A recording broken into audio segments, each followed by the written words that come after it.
Imagina. Eu, primeiro, sim, queria agradecer bastante a oportunidade de estar aqui. E foi uma boa coincidência. Eu trabalhei com a Carolina em Brasília essa semana e eu vim para uma conferência aqui na Unesp de Araraquara. Aí era para eu ter me liberado ontem, mas, enfim, por conta lá do Encontro Ibero-Americano de Educação, eu acabei ficando até hoje de manhã. E, enfim, depois foi uma correria para poder conseguir chegar aqui no horário. E eu tenho que embarcar ainda hoje às 16h40, então eu vou ter que falar e sair correndo. Me desculpem por isso, mas achei que foi bacana poder estar aqui com vocês. Qual que é o núcleo do problema que nós estamos discutindo? Por um lado, vocês devem ter conversado, e o grupo, né, é um grupo já iniciado na discussão, sabe da grande necessidade que se tem de ter recursos educativos abertos circulando nas escolas ou para atividade educacional como um todo, né? Eu acho que isso é um pacto bastante claro entre nós. Agora, a grande percepção que a Carolina e a Bianca tiveram há um tempo atrás é que o Estado, enquanto governo federal, governo municipal e prefeituras, ele é, por um lado, um grande produtor de conteúdos e, por outro lado, um grande financiador de conteúdos.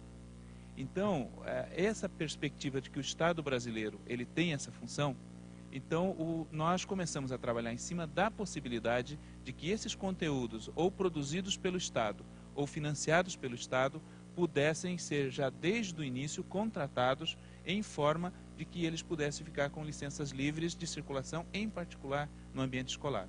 E aí que a gente começou a construir a ideia de REA financiada pelo Estado. Nós temos um caso bem concreto hoje, que é a Lei Rouanet e a Lei do Audiovisual. Lá está dito claramente que todas as obras de audiovisual financiadas com recurso de renúncia fiscal, após 10 anos, eles passam a ser liberados para uso educacional no Brasil. Só que, no entanto, essas leis são da década de 90, já passou 10 anos disso, então, portanto, as obras que foram produzidas no início, em tese, já estariam livres, né? E isso ainda não foi regulamentado. Então é necessário que a gente tome conta dessa possibilidade, porque de fato é dinheiro público investido em obra de audiovisual e que essa obra de audiovisual ela pode circular livremente em escola. Mas como isso não foi regulamentado, infelizmente isso não está em uso. Bom, a partir daí nós começamos a discutir num outro caminho, que é o PL-REA, que depois a Carolina até explica melhor para vocês, que é uma tentativa de construir uma lei no Congresso Nacional que vai disciplinar todas essas produções pelo Estado ou pelos governos, de uma forma geral, para que elas passem a ter essa finalidade, ou seja, de certa forma, estender isso, né, de uma forma mais ampla. Ela vai colocar para vocês que isso tem N problemas. Ela cruza com a lei dos direitos autorais, ela cruza com as leis de propriedades intelectuais, mas nós estamos procurando várias brechas e vários caminhos e nós achamos que isso vai ser um passo gigantesco, no sentido da gente ter a possibilidade de ter uma grande produção de REA financiada com recursos públicos e, mais do que isso, de todo esse projeto estar centralizado num grande repositório nacional, né, e que esse repositório, além de tudo, ele pudesse estar compartilhado com diversas instituições. Bom, esse foi um primeiro momento. No segundo momento é o Plano Nacional da Educação. O Plano Nacional da Educação ele tem a pretensão de ser um projeto sistêmico para impulsionar a educação brasileira pelos próximos 10 anos. Ele é um plano polêmico, mas o que é fundamental para nós é que o PNE ganhou a sociedade brasileira, né? Eu estou, como a Carolina colocou, estou trabalhando com o deputado Vaione, que é o relator desse projeto, e a gente tem recebido demandas assim de todos os lugares. Foram feitas centenas de audiências públicas, praticamente todas as entidades de educadores ou entidades vinculadas à educação ou que pensam em educação, de todas as matizes ideológicas, fizeram formulações, apresentaram proposições para esse plano. Bom, aí o que aconteceu?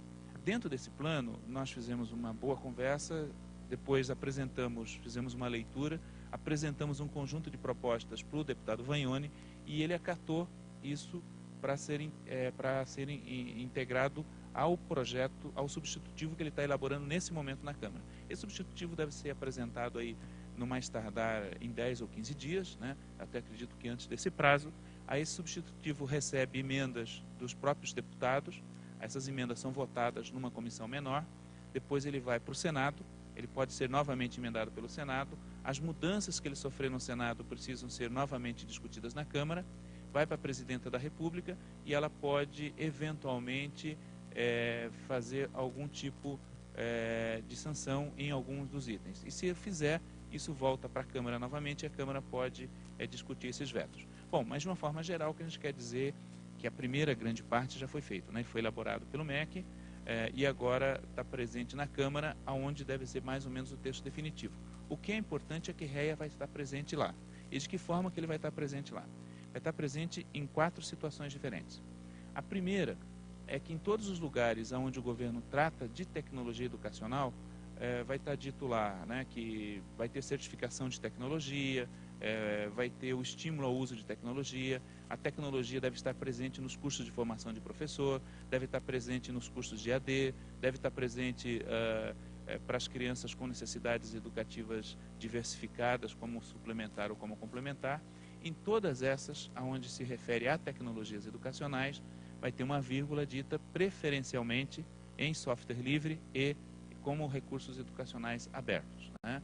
Então isso, de certa forma, transforma a REA e o software livre em política do Estado brasileiro para a educação. E aqui é importante perceber que o Plano Nacional não é um plano do governo federal, ele é um plano que envolve o governo federal, os governos estaduais e distrital e todos os milhares de municípios brasileiros. Ou seja, ele é uma regra universal para a educação básica no Brasil nesse aspecto, tá? E o segundo, que também foi uma coisa bastante importante, que o MEC já está preparando um imenso portal, onde todos os recursos educacionais do MEC estariam disponíveis para os professores de educação básica do Brasil inteiro, onde os professores vão poder subir as suas produções e trocar suas produções. Então ele tende a ser um portal tanto para recursos para estudantes quanto para recursos para professores, né? É bastante similar ao portal Dia a Dia da Educação lá do governo do Estado do Paraná, que até já tem sido aí servido de referência em alguns lugares. E lá também foi dito claramente que tudo isso deve se servir de tecnologias de software livre, né, associado a recursos educacionais abertos. E a terceira questão, também extremamente importante, é ter uma política de fomento para a produção, distribuição e circulação de recursos educacionais abertos com fins educativos, né? Então eu acho que isso coloca para nós uma possibilidade muito grande de finalmente a REA vir a ser assumida como uma política efetiva do Estado brasileiro. Bom, isso pode ter alguns problemas, né? É possível que deputados tentem derrubar isso em função de outros interesses, né? E depois que isso for aprovado também, é fundamental ter uma pressão sobre o Ministério da Educação para que isso venha a ser implementado o mais rapidamente possível, também sem desviar dessas finalidades. Embora o Plano Nacional de Educação ele está criando uma coisa sui generis do ponto de vista do Estado brasileiro. Ele vai ser monitorado por 3 órgãos. O primeiro é o INEP, que é um órgão governamental que faz pesquisas de vários níveis. O segundo é o Fórum Nacional de Educação, que é um órgão composto pelo governo e pela sociedade civil, né, o que também aí várias entidades que são simpatizantes do conceito e da ideia REA vão estar presentes, vão ter assento, então, portanto, pode fiscalizar isso. E o terceiro, que é algo bastante inédito, são as comissões de educação da Câmara e do Senado Federal.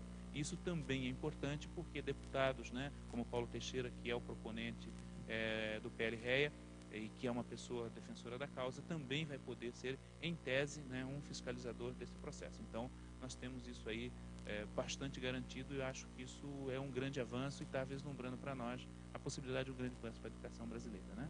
Bom, acho que é isso aí, né?